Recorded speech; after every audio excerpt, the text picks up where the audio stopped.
Hey, gang, coming up on our Finding Better podcast, I'm with Merry Korn, and we're going to talk about her experience of having lost her job unexpectedly. Now, this is super, super relevant to what's going on today because it seems like more and more people are losing their jobs, many times to the rise of artificial intelligence. And so we're going to talk about the lessons she learned. Now, she ended up starting her own business and selling that business for a lot of money. But the lesson she learned was about starting your plan B now, because plan B will likely be necessary. And what is plan B? It's about putting together what you can do, what you want to do, what you're passionate about in case something bad happens to your job, like maybe you lose it. Start your plan B now. We're going to talk about that. Here we go.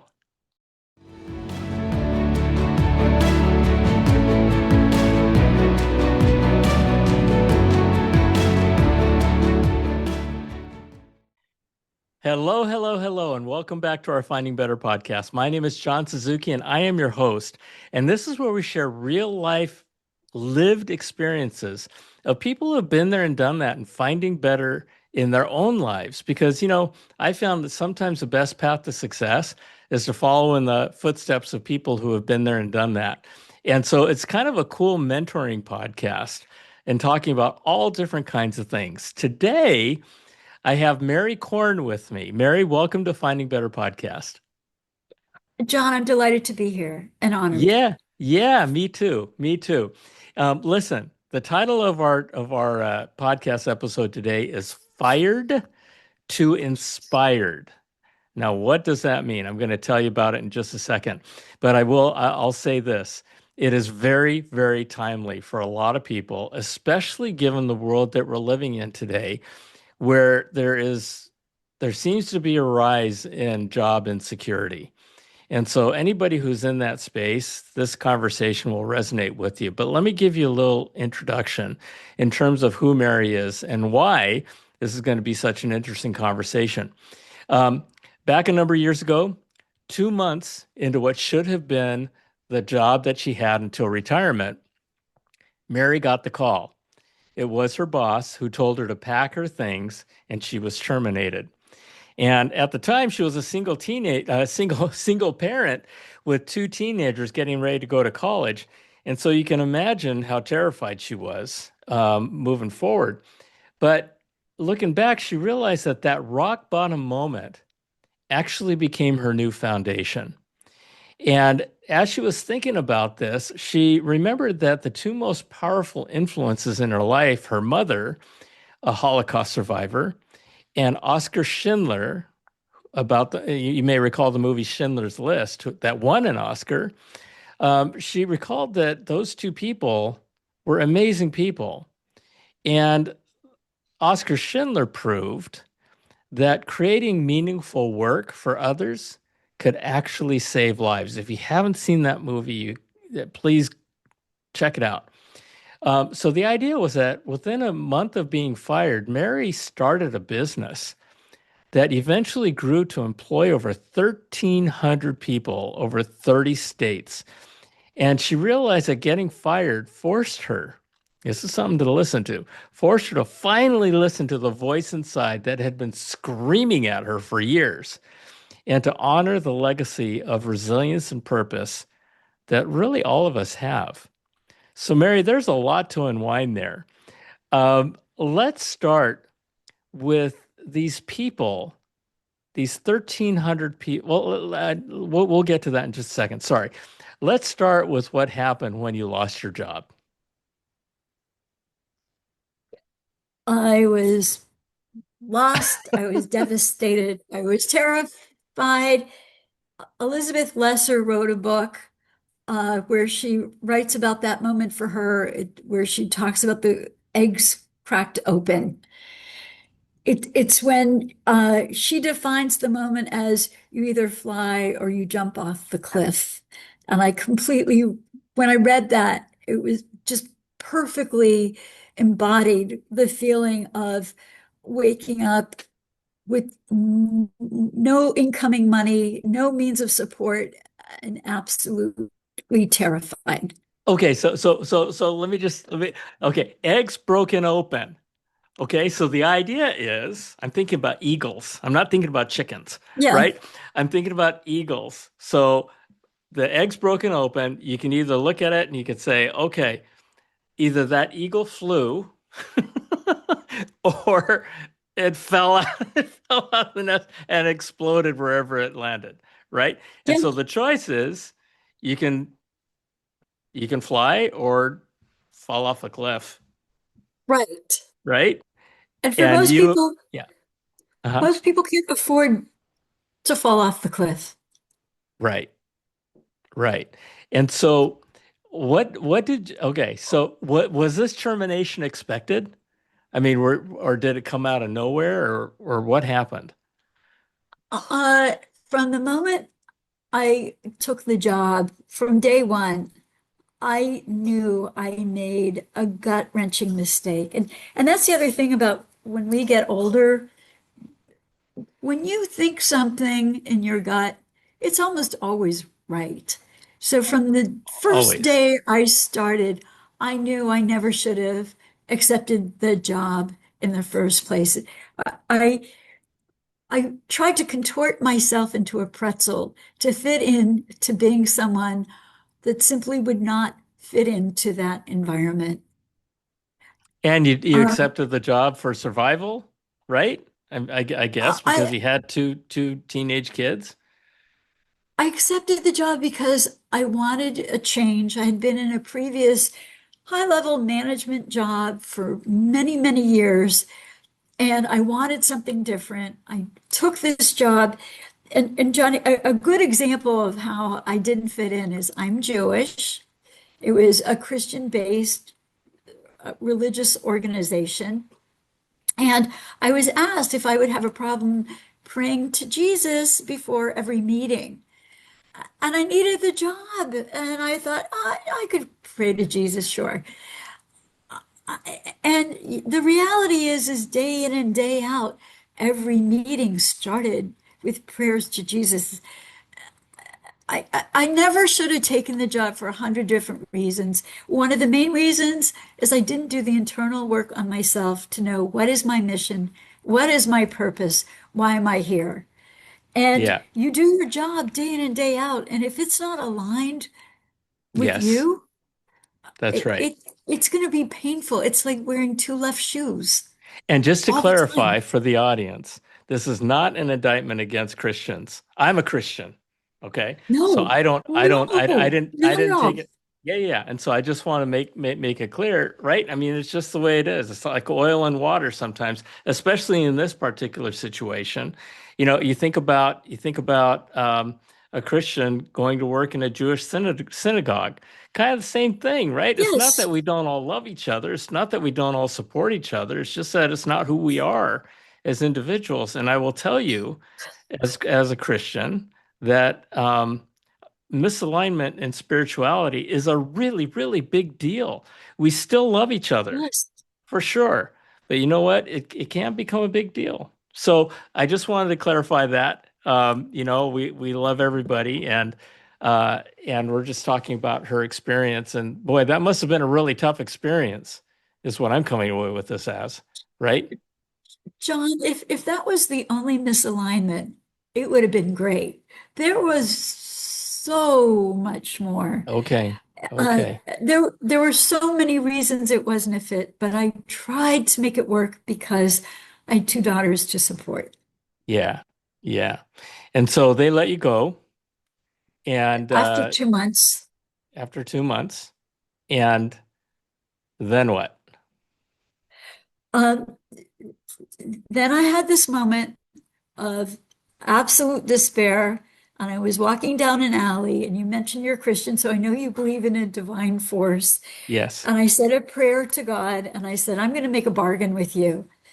If you tell me what to do, I promise you, I'm going to do, I will do something great, and I will teach a course at a nonprofit, and the course will be overcoming fear and moving on with your life. And John, God did speak to me. I'm not being evangelical. I don't mean to be, but I really felt I heard this voice. And the voice said, call on medical associations. I know that sounds crazy, but as I'm walking through the alley, I heard this voice say, call on medical associations. And so I called on CEOs or directors, executive directors of medical associations. Some of the people I called, I had warm leads. A lot of them were cold.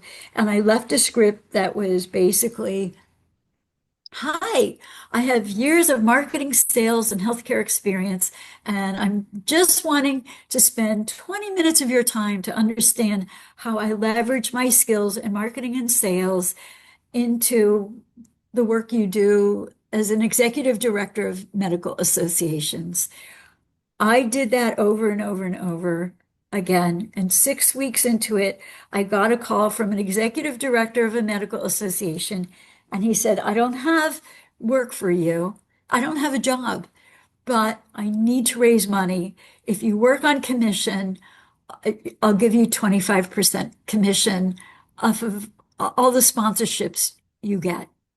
I did the math and I knew there was no way I was going to support my family if I did the phone calls myself. And that led to my first hire, who was a woman who was a quadriplegic who had MS. And she pounded the phones. And within 6 months, she outsold all sponsorship inventory. She raised 140,000 for the association. And this is a woman who could not get out of bed by herself or feed herself. She had to eat pulverized food with a straw. And she called on the biggest pharmaceuticals in the country and raised money. And My goodness. I thought I'm on to something. So started hiring people with more and more disabilities, people who are blind, paraplegic, quadriplegic, people who had MS, Tourette's syndrome. And this divine hand has always been on my side. And I get a call from the Rehab Services Commission for the state of Ohio. And they said they had $80,000 they could use towards the business. They wouldn't give me the money, but they could spend it any way I wanted. And I said, help me develop technology that would enable people to work from their home on their phones doing virtual call center work, provide me with laptops, and do the recruiting for me. And that's exactly what I got. And the deal I made is I would hire 10 more people with severe disabilities. And that was the beginning. Wow. How cool is that? So, all right. So let's talk about this voice for a second, okay? Because that's Yes. where it all started. Thank Um, you for I don't, appreciating the voice, John, and not thinking it's weird, because some no, people would think no. it's crazy. Well, here's the thing. Here's the thing, folks. Every one of us has that voice. The only question is whether you're going to listen to it or not. Okay? Yeah. I know, right? Um, and the thing, like you said, when you follow your gut, you follow your heart, it has never been wrong. We think of intelligence. We think of intelligence of the brain. I've come to learn through this podcast that their intelligence is happens in your heart, and it also happens in your gut. And you think about it, right? What you said, the words that you said, Mary, was I just felt it in my gut, right? Or, it just doesn't feel right in my heart. It's telling you something. And these voices, right? Sometimes, people think of the little angel on your right, on one shoulder and the devil on the other shoulder. But, sometimes you'll hear things that you just kind of go, whatever. Listen to it. Listen to it and see what it says. And when that voice says, don't do it, okay, folks, you've heard that voice that said don't do it, and you did it anyway, and you wish you never did it. Right? Listen to that voice. And you know, in Mary's in my introduction, you know, she finally listened to the voice inside of her that had been screaming at her for years. Listen to that voice. Listen, and it becomes a muscle, folks, right? The more you listen, the stronger it becomes. At least that's been my experience. I don't know about you, Mary. I just went on a whole new tangent about that voice, but it is so, so important, right? At least in our On experience. and a comical note, during the 2 months I was working at the nursing home, I remember taking a walk in a yard right by the nursing home, and I remember conveying, saying to God, I thought I was talking to myself, but I thought, okay, no matter how miserable I am here, I can do this to retirement. I can do this to retirement. And I heard Whoa. that voice said, no, Yeah, no, I no, don't think you so. cannot, you will not be here. Yeah, And it's almost like that voice sounds so, the voice is real. It's yeah. inside of me. I'm not delusional, but the voice said, no, you're not going to stay here. And the voice was right. Yeah. Folks, try it. You might like it. And Yeah, if it doesn't work out, then don't listen to it anymore. But yeah, try listening to it. And sometimes you'll hear a voice that says, oh yeah, go do it. Go do it. Go do it. Go screw that guy." Yeah, no, that's not what we're talking about. Right? And no, you know the difference no, between right and wrong. But right. it and what a beautiful path that put you on. Just listening to that voice that said medical associations. But I made a bargain, and I would love to know your opinion on this. I made a bargain with God, and the bargain I said was, okay, you tell me what to do, and I promise I will do all these good deeds. And I taught this course on feeling fear and doing it anyway for 20 years for a nonprofit that's here in Columbus, Ohio. I think you can make bargains, but I don't know what your opinion on that is. Oh, I make bargains all the time, but they're not the bargains of if I do this, then you'll do this for me, right? I Right. just say, it's one of those things, and it's not the selling your soul to the devil kind of thing, right? No, But no. I mean, you made a bargain. You made a bargain with God when you were down on your knees and you're saying, I don't know what to do. Give me something. And the words medical associations came into your head, It right? did. I mean, y- people can call prayer a bargain, right? You're Yeah, asking, it's always, in prayers, people ask for things all the time. That's okay. Right? And some people say, well, gosh, if you do this, I'll do that. If you make that transaction and things start happening, don't forget you're part of that transaction. yeah, Right? And the other part of it is gratitude. Gratitude. When yes, things happen and they happen in your favor, be sure to say thank you, and yeah. be grateful for the things that we have. Mary, you and I have had a conversation on gratitude, and to both of us, it is one of the most powerful things you can live with is gratitude. In fact, a friend of mine on a previous podcast said, John, it is impossible to be depressed when you're grateful at the same time. And I sat back and I thought about that, and I found myself once and kind of a little bit depressed about something. And then I said to myself, "Well, what are you grateful for?" And it was really hard to be depressed, you know. So next time you're Yeah. depressed, think of something to be grateful for, and tell folks what they can be grateful for, Mary. Uh, I had told John in a previous conversation that I had the most unemployable workforce. I had people who are blind, quadriplegic, paraplegic, MS. Uh, they taught me how to be so grateful that we have the eyes to see with, that we have the sustenance to have computers, that we have light, we have electricity, we know how to use the computer.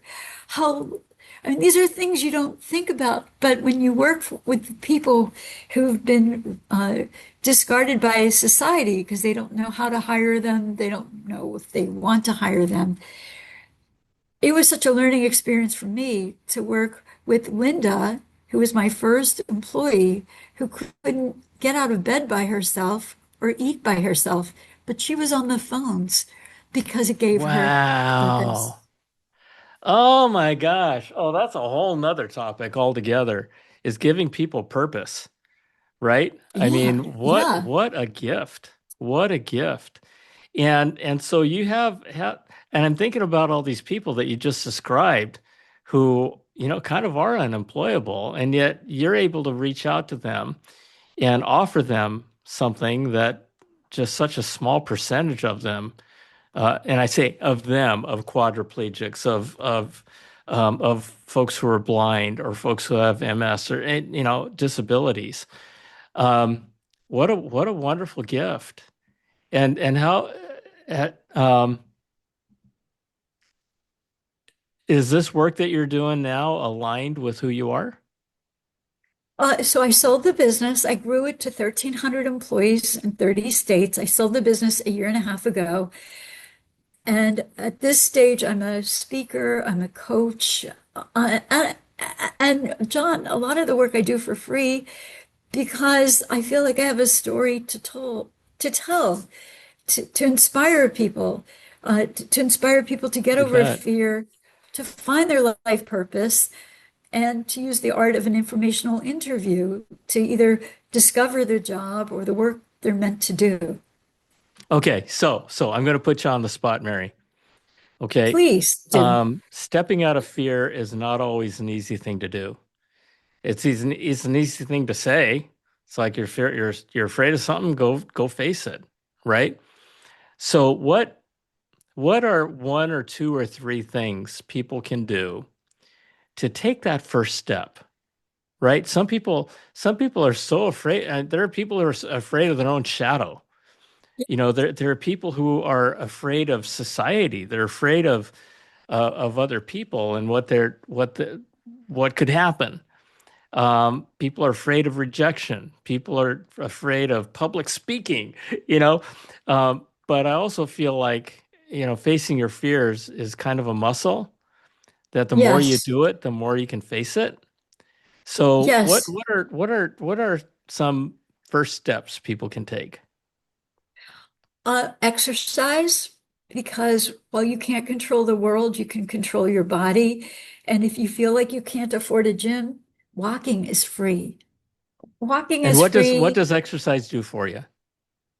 Uh, I think it's number one, it's physically good for you, but it makes you feel like you have control over something. You can Okay, control got it. something. And I did all this research on, there is no doubt that it's also good for your mental health. So if you're depressed, just taking a walk, a mile walk, walk around the block, exercise, you can control that. We talked about being grateful because, John, I don't know about you, but I've been to Africa and we take for granted having a bed or heat or electricity or air Oh, conditioning. totally. Or plumbing. Um, Plumbing, be grateful. You and I had a funny conversation about do something for someone else, volunteer. And you mentioned a friend of yours that discovered his passion was donkeys. Yeah, And one of one of the them. One of them, yeah. but Taking one of the care other of them. things you said that was really funny is you said if people are so afraid, they might be too afraid to reach out and do volunteer work because they think people might judge them. And we talked about the fact that they're not really thinking about you that much. I mean, they have a job. You might be there to join Rotary, or you might be there to help children with art projects at the Ronald McDonald House. The kids you help that are sick and have cancers and catastrophic conditions, they just want somebody with a kind heart and a smile to sit with them and do Yeah. an art project.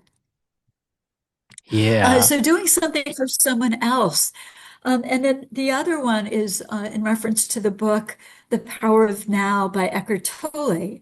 He talks about how the past is done. and no one knows what the future will be. And sometimes just coping on only this minute is real. And the a final one, and I know you've already mentioned you're a Christian, is prayer. It's free. You can do it all the time. Yeah, It's prayer is free. free. Yeah. And you know what? It's It's one of the most free. powerful things you can do. It You really can do is. all the time. And in my mind, it helped me tremendously. I mean, so much that I kept not quotes around me were so important, like putting them on my notebook every day. So having important, empowering quotes is important. So those are just some things Yeah. people can Yeah. do. I want to focus on the service part of it, service to others, because that is so, so powerful. And um, I've heard stories of people, lots of people who decided to do that in an area that they were passionate about. If you're passionate about taking care of animals, go volunteer in an animal shelter. If you're passionate about helping battered people, go Yes, help battered people. If you're passionate about helping the homeless, go help. Go serve others. And I remember having an interview on one of my podcast episodes of somebody who couldn't find himself, and he just kept following where he thought these little doors were opening. And what he said was that he, in his journey, he found himself accepting everything, just thinking that, oh, that might be good, oh, that might be good, and all of a sudden his curiosity opened up, and his journey was of just meeting incredible, incredible people, and um, and it was all about serving others, and it started off with him taking semi-retirement to help a friend who was going through surgery in a different country, and he took a 6 month sabbatical, and that one step opened up the rest of his life. And so you never know what could happen. Try something new. The old saying that says definition of insanity is doing the same thing over and over again and expecting a different result. Well, you get different results by doing different things, right? And so try it. Try yes, it. And in this world that we live in today, and who knows, I mean, the tragedy, Mary, that you went through, of having lost your job and the stress that you went through and feeling absolutely terrified of what are you going to do next. It opened your entire journey of employing 13,000 unemployable people, or 1,300 people who, many of whom were unemployable, right? Or not employable across 30 states. I mean, holy cow. What an amazing story. And I also feel like that journey brought you back to you, right? And now you're it out did. there helping I, others. Hmm. um, I, I, I think we would be missing there would be a big gap in this discussion, not talking about how I channeled my mother, who was a Holocaust survivor, who jumped from a train with SS guards with machine guns, and then again showed great bravery during the death march, escaping from the death march. And that I channeled a whole lot of the whole time I was going through everything, I kept thinking, look at my mother. She escaped barely with her life. I didn't have a gun to my head. I wasn't on my way to a death camp.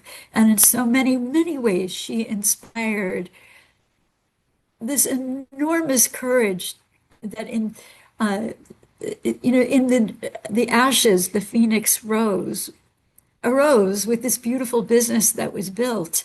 But a lot of it was the courage that I harnessed from her journey.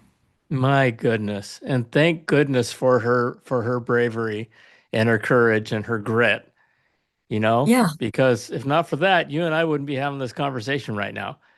And right. wow. Wow.